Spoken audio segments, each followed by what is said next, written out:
So guys, I'm going to dumb it down and make it real easy for you step by step. So first thing is, get your spark plug wires off.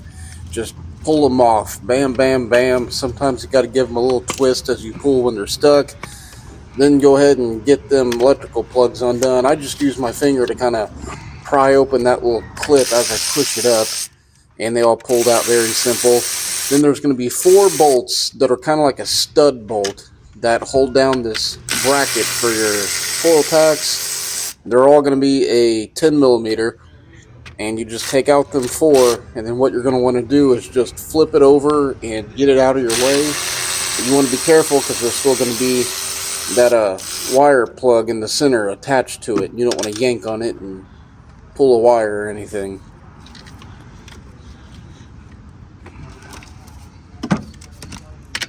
Which is exactly what I'm doing right here. I'm about to lay it over.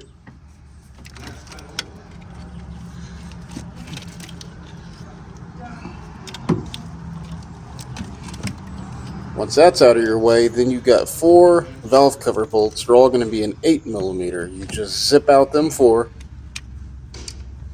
They shouldn't be too tight. I used a electric ratchet in this video, but doing it by hand with the ratchet is perfectly fine. I just did this to zip them out a little quicker, make this a quicker informational video so the video ain't as long. And then on the back corner of that valve cover, don't forget to pull off your PCV cover, or hose I should say. You should see me do that here in just a second.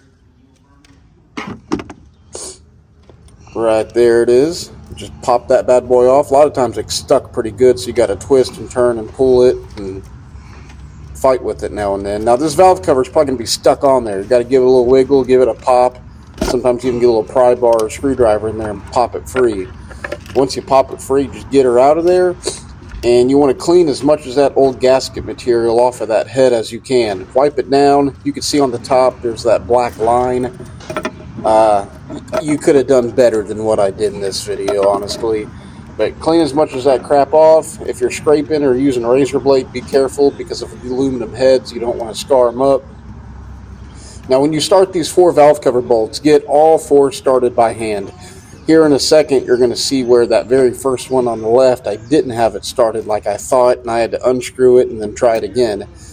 But sometimes getting these started a little challenging because them long bolts will kind of move around and they don't just fall right into their hole like you think they would.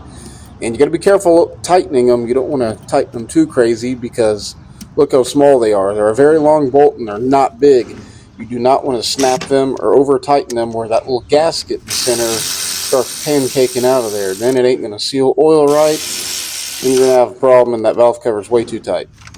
So right here is where I messed up, and I thought it was threaded in, but it wasn't. So I got to back it off and try it again. Ain't no big deal.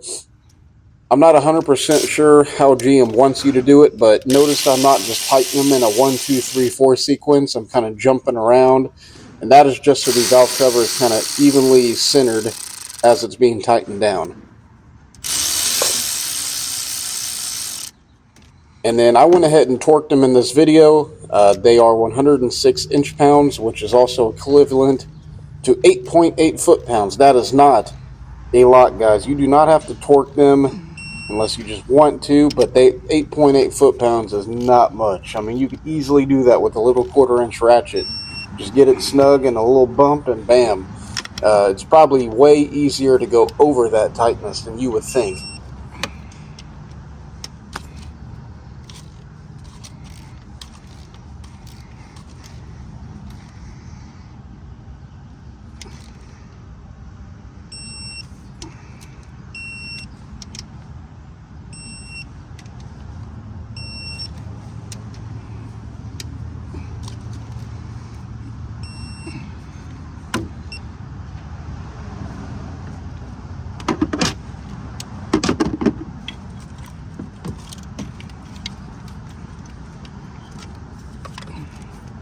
And it's pretty much just a repeat process after this. Put your 4 bolts back in your coil pack brackets, I do not know the actual torque spec for them, but it's not that tight. You just get them real snug, and that's all you need.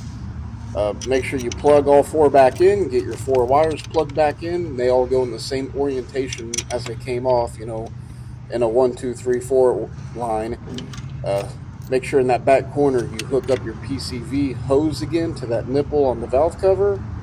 And in this video, I unhooked the vacuum line that goes to your brake booster or a master cylinder, and I just went ahead and folded that out of my way. So if you did that too to give you more room, don't forget to put that back on, or you will have a vacuum leak and it ain't going to run right when you start it back up.